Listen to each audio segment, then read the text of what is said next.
But eventually, there's going to be a 2x6 here, and that's going to hold this end in. After I get this box built, after I do the stairs, one 2x6 goes at this end, right here, and that's going to hold that end. And I could take that out, possibly, or leave it, or do something else there. Okay? Gonna go across like that. Okay, I'm happy. I'm happy with today's work. I didn't get a whole lot accomplished, but what I did get done looks pretty good. Even with that little saw. You see there? Got that in there, got this in there. Oh, that's right, I'm gonna put some, I can put some liquid nails right along this edge too. And I'll put that block in there before I call it a day. Then I've got to clean up, bring all my stuff in, and I'll be ready for tomorrow.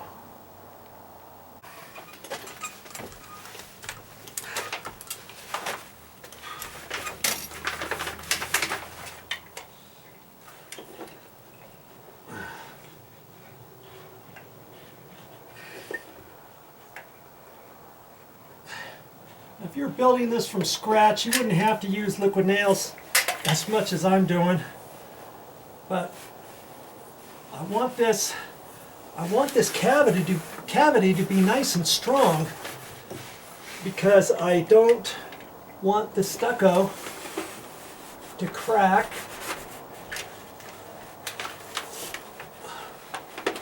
or anything, even in high winds, whatever.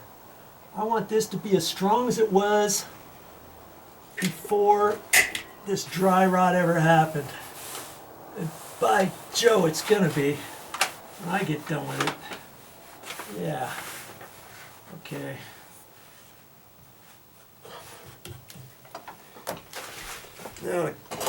Now to cut my block and just put a temporary, just gonna put a temporary block in there, just to keep this from sagging, because this side wants to kind of sag just a little bit. And when I put that block in there, it's going to keep it up. Okay? Yes, sir. 3 3/4, I believe that was. 3 3/4. Okay, this is what I got so far.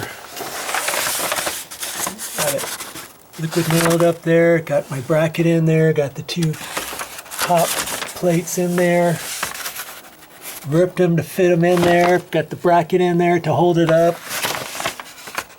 got paper on the back side of it, got this notched out, got that ready and blocked up, so this is up high enough to fit the stair treads in. And that's the stair treads. That's what I'm doing tomorrow. I'm going to be working on the stair treads. Now, do I do this every day? Do I frame and stuff every day? No, not anymore. I used to years ago. Oh, good grief. Long time ago.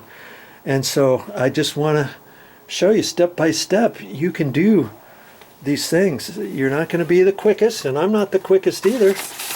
But I'm spending the time to talk to you, to explain to you different things as I go, so that you can decide, hey, is this something I want to do? Is it something that I can't afford to pay somebody else, so I might as well learn, and might as well keep watching Joe, see how Joe's going to finish building all this stuff so that he can build the floor back up here, so that he can get the tiles back in here and get it all put back together. Boy, I wish I knew how to do all that kind of stuff. Well, I guess I'll just keep watching Joe. And, you know, have I ever done something this extensive, dry rot repairs and going through all this stuff and having to build things up and take stuff out and be careful of the stucco?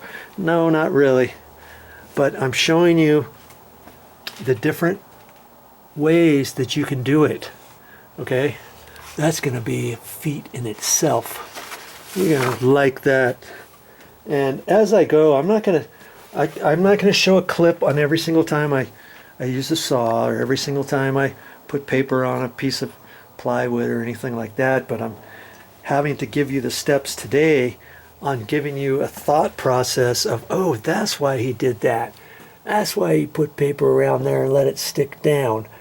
So that this piece, he only had to put paper up to the edge. I see, because this paper's coming down this far, and it's overlapping that, and it's coming down, and this edge here is overlapping this.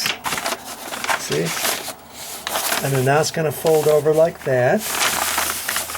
And it's just one step at a time. Don't look at this like I'm never going to be able to do it. If I did that, I wouldn't even have gotten this far. But now tomorrow I'm going to tackle the stairs, and I'm going to support this end, which means I'll then put this piece on, get one stair belt, and then figure out how to hold up the next one. And I'm pretty sure I'll be able to. I may have to put that piece up there temporarily, back up there to hold that in where it's supposed to go. And in fact, I think I'm gonna do that, because that's gonna determine the height of that, and then after I get that done, it'll hold that into place right there. We'll see. I'm sure I'm gonna have to, and I saved that piece. It's right here, and I'll probably have to put liquid nails on that, construction adhesive, set that back up there just for the time being until I can extend the 2x6 up the side of the stringers, and then off of that I'll put another support to hold the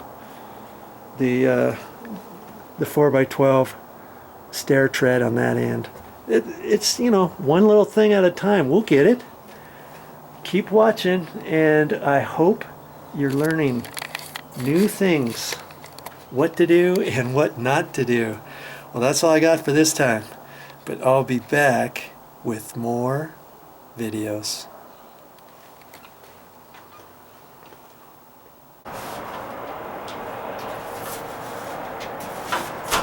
Oh, another day, another video. That's what I like to say.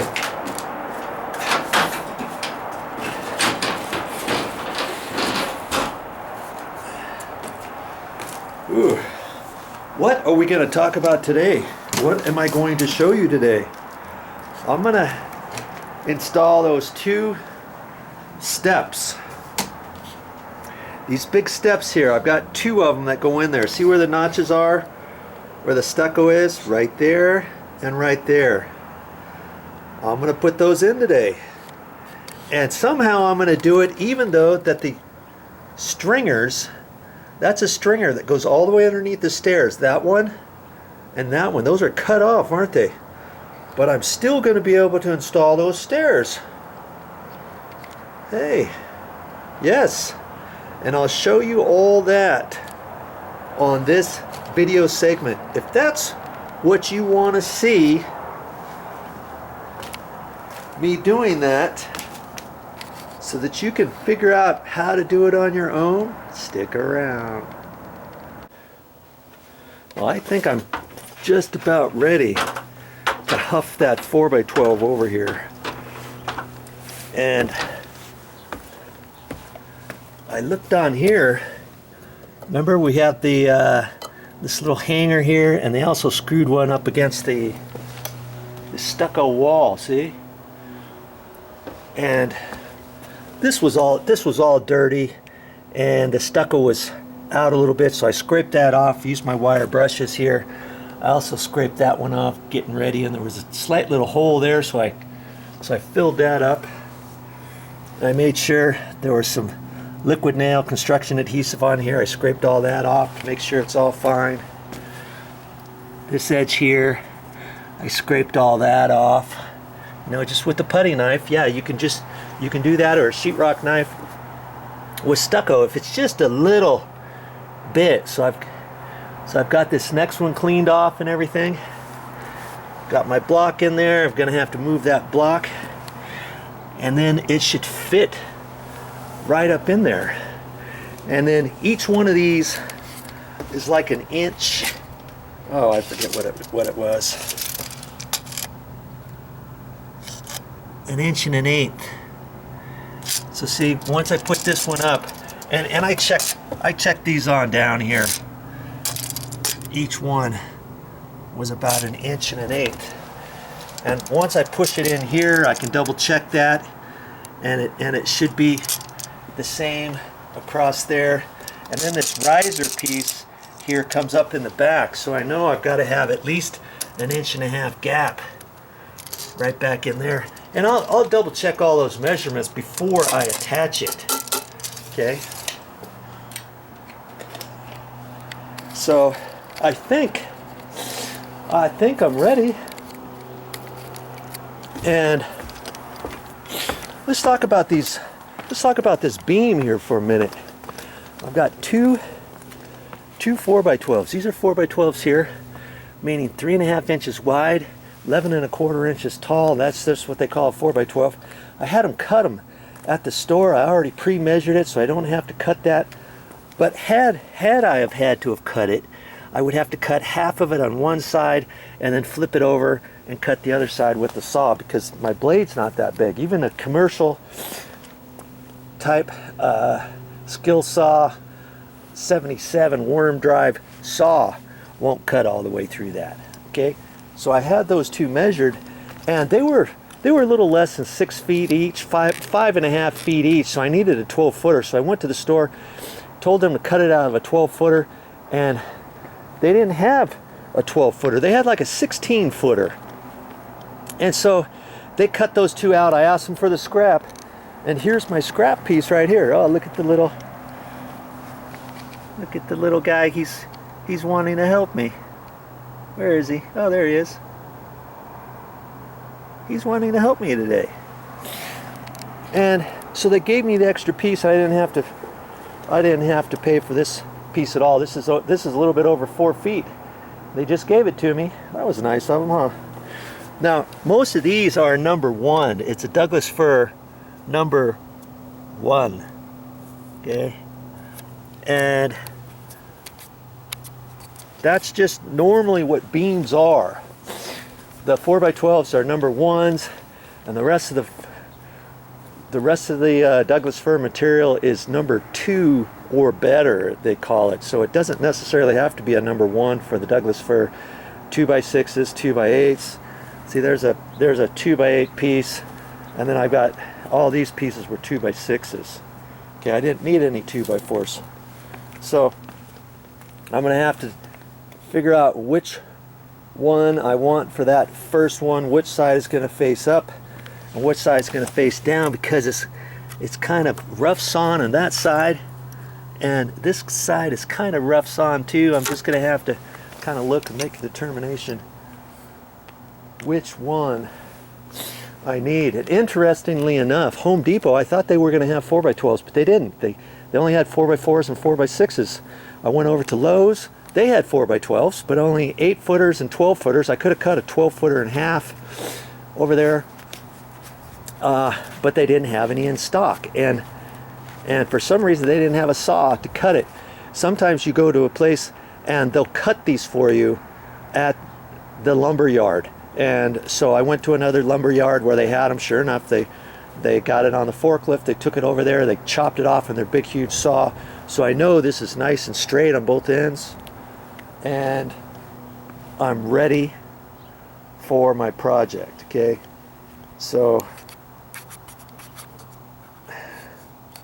I guess I'll set the computer up, or the video camera up, and I'll get up in here, resituate my ladder so it's over here, and huff that thing up here and slide it into place.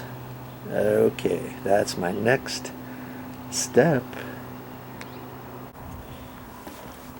And I don't mind them having 4x12s as steps. Lots of times you don't have 4x12s. This is a nice beefy staircase, and so when I put it on here, obviously that's going to hold that side, and over here it's just going to be held off of this one thing, but it's not going to twist enough to fall off or anything. And then I can do some work underneath it and support it underneath and all that kind of good stuff. Okay, ready to rock and roll.